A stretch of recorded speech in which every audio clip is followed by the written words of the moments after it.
ሪያል ማድሪዶች አርጀንቲናውን ጨዋች ፍራንኮ ማስታንቱኖን ማስፈረም ችሏል። ሎስ ብላንኮሶቹ ታዳጊውን የአጥቂ አማካይን ጨዋች ለማግኘት ታዲያ ያለውን 45 ሚሊዮን ዩሮ የውል ማፍረሻ የሚከፍሉም ነው የሚለው። ነገር ግን አሁን ላይ ከፍለው የጨረሱት ወይም የሚጨርሱት ክፍያ አይደለም፣ በተለያዩ ጊዜያቶች የሚከፍሉት የጊዜ ክፍያ ነው። የበርካታ ክለቦችን ጥያቄ ውድቅ ያድርገው ማስታንቱኖ በሳንቲያጎ በርናቢዮ እስከ 2031 ድረስ የሚያቆዩ ውልም ይፈርማል ተብሎ ይታሰባል። የ17 ዓመት ተጫዋች አሁን ላይ ቀጥታ ወደ ማድሪድ የሚያቀናም ተጫዋች አይደለም። በነሐሴ ወር በኦገስት 14 ነው ወደ ሳንቲያጎ በርናቢዮ የሚያከትመው። ከዛ በፊት በሪቨር ፕሌት የክለብ ዓለም ዋንጫንም የሚጠብቀው ተጫዋች ነው። ስለ 17 ዓመት ተጫዋች ከዚህ ቀደም ከአንዴም ሁለቴ በስፋት ስንመለከትም ይታወቃል። ተጫዋቹ ዘንድሮ ለላቲን አሜሪካው ግዙፍ ክለብ 19 ጨዋታዎችንም ያደረገ ተጫዋች ነው። በዚህ ሂደት ደግሞ 7 ግቦችን አስቆጥሮ 4 ደግሞ ለግሚኑ ኳሶችን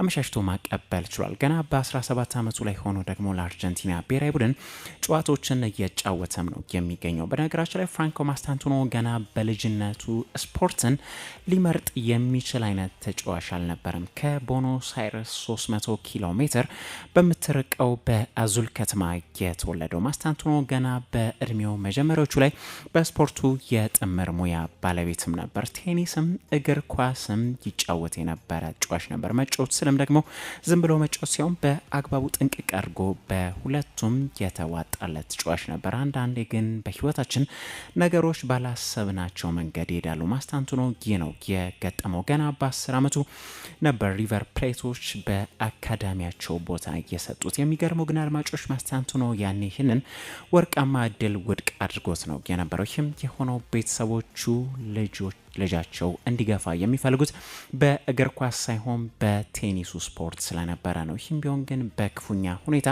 አትፈለግ ነው። ሪቨር ፕሌቶች በዚህ ተስፈኛ ከተማረኩ በኋላ ተስፋ ሳይቆርጡ በ2019 በድጋሚ ወደ ማስታንቱኖ በር አንኳኩተው የነበረበት አጋጣሚ ነው የነበረው። ያኔ ግን ማስታንቱኖ እምቢም አላለም ነበር። ያኔ በእርግጥ የኳስ ሙያው በኮቪድ ምክንያት ምቹ ሆኖለትም አልተገኘለትም ነበር። እግር ኳስ በድጋሚ በአርጀንቲና ሲመለስ ግን በማስደነቅ በበርካታ ታዳጊ ቡድኖች ላይ ኮከብ ግባግቢ ሆኖ ጨርሷል። ከዛ በ15 ዓመቱ ደግሞ ለሪቨር ፕሌት ከ17 ዓመት በታች ቡድን ጥሪ ቀርቦለታል። ከዚህ በኋላ ነው እንግዲህ በ2023 ለሪቨር ፕሌት ዋና ቡድን ፈርሞ የተገኘው። ያኔ ለ16 ዓመት ጨዋሽ የ45 ሚሊዮን ዩሮ የውል ማፍረሻ ሲደረግበት ደግሞ በጣም ያስደነገጠም ነበር ሆኖ የተገኘው። ይህ ማስታንቱኖን ማድሪዶች የከፈሉት ክፍያም በአርጀንቲና ትልቁ ክፍያ እንደሆነ ባለፈውም ስናነሳው ይታወቃል። እንግዲህ አሁን እንዲህ ብሎ ነው ማስታንቱኖ ከአጀማመሩ አንጻር ስናየው ያልተጠበቀ ሲሳይ ሆኖለት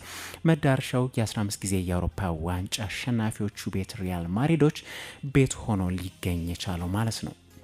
ወደ ሌላ ጉዳይ እንለፍና ቶትናም ሆትስፐሮች ቶማስ ፍራንክን አሰልጣኛቸው አድርገው ከሾሙ በኋላ አሁን ላይ የብሬንትፎርድ ጨዋች ብራያን ምቦሞን ለማስፈረም ንግግሮች መክፈቻቸውን ስካይ ስፖርት ዘግቧል። ካሜሮን ጨዋች ፍቃዱን ለማንቸስተር ዩናይትድ ቢሰጥም አሁን ግን የቶማስ ፍራንክ ወደ ሰሜን ለንደኑ ለማምራት ወደ ስፐርስ ለሚደረገው ዝውውር የበለጠ ክፍት እንዲሆን እንዳደረገው ተይዞ ተገልጿል። ይህ ደግሞ ለስፐርሶች መበረታቻ ነው የሚሆንላቸው። ቶማስ ፍራንክ ደግሞ ምቦሞን ስፐርሶች እንዲያስፈርሙላቸው የጠየቁ አሰልጣኝ መሆናቸው ይታወቃል። ይህ ዜና እንግዲህ ዩናይትዶችን ፓኒክ ሊያደርግ የሚችል ወይም የሚያስደነግጥ ሊሆንም ይችል ይሆናል። ዩናይትዶች ምናልባትም እንዳይጠለፍባቸው በዝውውር ላይ መፍጠን ይጠበቅባቸዋል። የመስተምጮች 70 ሚሊዮን ፓውንድ እንደተገመተ ደግሞ ይታወቃል። ፍራንክ በብሬንትፎርድ ቤት እያሉ ደግሞ ብራያን ምቦሞ የሚሸጥ ከሆነ በአሪፍ የገንዘብ መጠን የሚሸጥ መሆኑ እንደገለጹ ግልጽ ጉዳይ ነው ሲሉ ገልጿል ብለው የነበረበት አጋጣሚ ይታወሳል። ምቦሞን በ2019 ወደ ንቦቹ ቤት ያመጡትም ደግሞ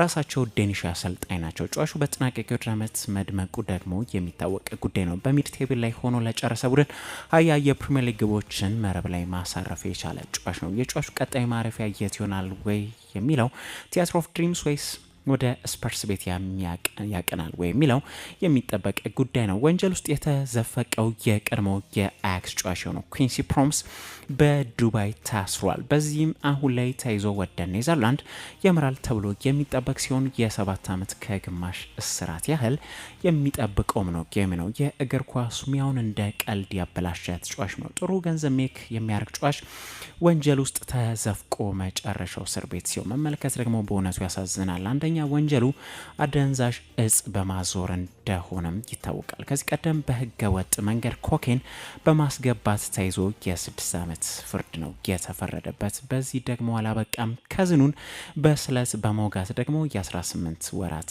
የእስራት ፍርድ ተፈርዶበት የነበረ ጨዋች ነው የነበረው። በአጠቃላይ አሁን የሚጸጸትበት የ7 ዓመት ከግማሽ እስራት የሚጠብቀው ጨዋች ነው። ሊቨርፑሎች ፍሎሪያን ቪርትስን ከባየር ሊቨርኩሰን ለማስፈረም ከስምምነት መድረሳቸው ታውቋል። ያው ይህን ዝውውር እውቁ ጋዜጠኛ ፋብሪዚዮ ሮማኖ ቀድሞ ነው ሂሪጎ ብለው እንዳረጋገጠው ይታወቃል። ያኔ እኛም በስፋት ስለዚህ ተጫዋች ተመልክተን እንደነበር ይታወቃል። ታዲያ የፕሪሚየር ሊግ ቻምፒዮኖቹ ለጀርመናዊ አማካኞች ዝውውር 116 ሚሊዮን ፓውንድ ፈሰስ የሚያድጉም ነው የሚለው 100 ሚሊዮን ፓውንድ መጀመሪያ ይከፍላሉ።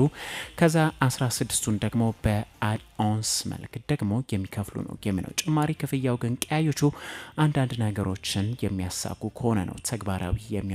ይህ ከሆነ የብሪቲሽ ሪካርድ ከፍሎሪያን ዝውውር ላይ የሚበጠስ ይሆናል ማለት ነው። ማለትም ፍሎሪያን ቪርትስ ሪካርዱን ይበጥሷል ማለት ነው። አሁን ሪካርዱ እንደሚታወቀው ሞይሰስ ካይሴዶ ጋር ነው ያለው። በነገራችን ላይ ፍሎሪያን ቪርትስ አሁን ላይ 100ና ከዛ በላይ የወጣለት 10ኛ ተጫዋች ሆኖም ተገኝቷል። ስለዚህ ተጫዋች ግን በሰፊው ብዙ ማውራት ይቻላል። ነገር ግን ባለፈው ስለተመለከትነው ነገር መድገም ነው የሚሆንብን። ከታክቲክ አንጻርም ባለፈው ስናነሳው ነው የነበረው። በአጠቃላይ ግን ተጫዋቹ በዚህ ክረምት ጄሬሚ ፍሪምፖንግን ተከትሎ ወደ አንፊልድ የሚያመራ ሁለተኛ ተጫዋች ነው የሚሆነው። የካታላኑ ክለብ ባርሴሎና የግብ ጠባቂውን የሁዋን ጋርሲያን ዝውውር አረጋግጧል። ብሎግራኖቹ የጨዋቹን 25 ሚሊዮን ዩሮ የውል ማፍረሻ ለኤስፓኞል እንደከፈሉ ፋብሪዚዮ ሮማኖ በዘገባው ላይ አስሯል። በቀጣይ ይፋ እንደሚሆንም ነው ተይዞ የተገለጸው። ባርሳዎች የክረምቱ የመጀመሪያ ፈራሚያቸውም የሚሆን ነው ይህ ጨዋች ሲሆን ይመስላል። አሁን የጋርሲያ ወደ ካምፕኑ ማቅናት መረጋገጥ ግን ማርክ አንድሬ ተርሽቴገን በባርሳ ያለው ጣፋንታ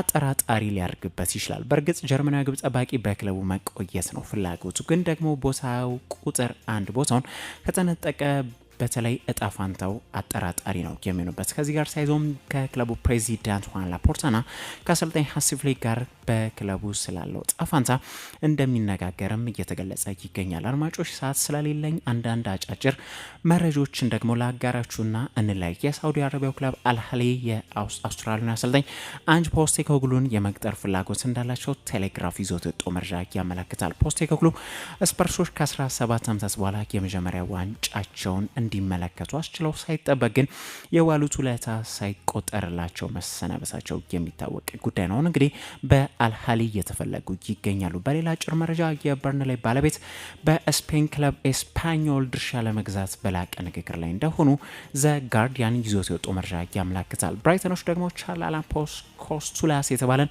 የ18 ዓመት ታዳጊ ከግሪኩ ክለብ ኦሎምፒያኮስ በ35 ሚሊዮን ዩሮ በይፋ አስፈርሟል። ይህ ክፍያ በግሪክ ክለብ ታሪክም የግሪክ ክለብ ያገኘው ውዱ ክፍያ ሆኖ ተመዝግቧል። ጮሹ ለኦሎምፒክ የመጀመሪያ ጨዋታውን ያድርገው ደግሞ በቅርቡ አምና በ2024 ላይ ነው የነበረውን ሲግሎሶቹን በ5 ዓመቱ ሊቀላቀላቸው ችሏል። የመጨረሻ አጭር መረጃችን ላድርግና የቱርኪሽ ሱፐር ሊጉ ክለብ የሆኑት ፌነርባቾች ለማንቸስተር ሲቲ ተጫዋች ካይል ዎከር ጥያቄ ማቅረባቸው ተዘግቧል። ዎከር ኤሲ ሚላኖች በቋሚ ውል ላለማስፈረም ከወሰኑ በኋላ ወደ ወላጅ ክለቡ ማን ሲቲ የሚመለስ ተጫዋች መሆኑም ይታወቃል። አሁን በቱርኪያው ክለብ ፌነርባቺ ተፈልጎ ተገኝቷል። ሊያቀና እንደሚችልም ነው የተጠቆመ የሚገኘው። በአሰልጣኝ ሆዜ ሞሪኖ የሚመሩት ፌነርባቺዎች ግን ከዎከር ብቻ ሳይሆን ስማቸው ከኔይማርም ጋር እየተያዘ ይገኛል። ኔይማርን በ1 ዓመት ውል ለማስፈረም ፍቃደኛ ናቸው እየተባለ ነው የሚገኘው። የስፐርሱን ሶን ሆንግሚንም እንዲሁ ግን ለማስኮብለል የሚፈልጉ ሌላኛው ጨዋች ነው።